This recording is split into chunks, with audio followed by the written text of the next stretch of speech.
Hi, I'm Dr. John Puma. You might know me from ChefMD's culinary medicine, but what you might not know is that nature can be your medicine too.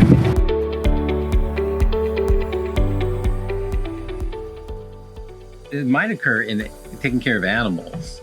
So when you have a dog, as you know, you love the dog. The dog loves you back unconditionally.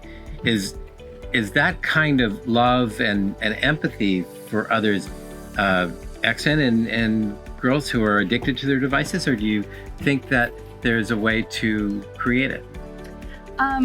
I think, especially at our school, where a big part of our curriculum and education is on sort of like the social emotional child and being, we really try to talk about empathy as a community in our classes. It's one of the things we talk a ton about in English. Sure. I think a big part of English is teaching empathy. But, you know, there are images of sort of girls sitting around a table or sitting at lunch and like everyone has a device. And, you know, maybe sometimes they'll show each other a funny video and they'll connect that way, but oftentimes it feels like there's sort of that barrier of the screen.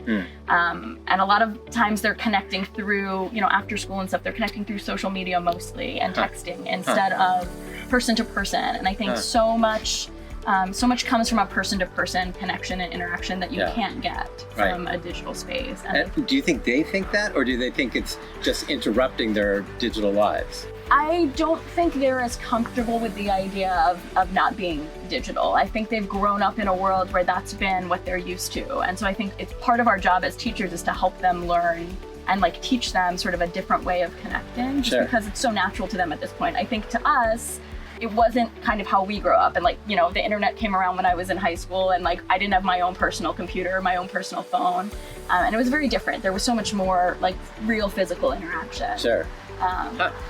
So I think it's a different world for them, and I think it's important to help them and to like guide them into other realms of you know, learning and social emotional sort of connection. But I do think, from my own experience and from what I've read and from what I've seen, that the technological world and social media can really become a barrier to connection and a barrier to empathy.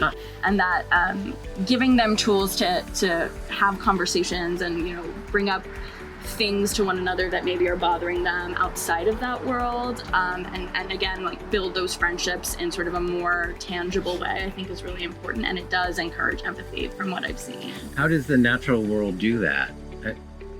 I mean, I think and I can talk from my own personal experience, I think being in nature and being in a world that's full of life and like different types of life and diversity is really, it's a compelling space for humans to be. I think oftentimes being in a digital world or being in an urban world, you feel very like disconnected from like the earth and from nature.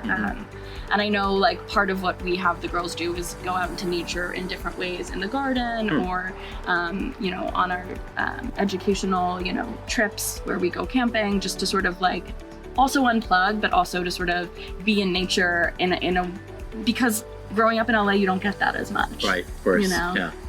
That's perfect. Thanks. Thanks so much.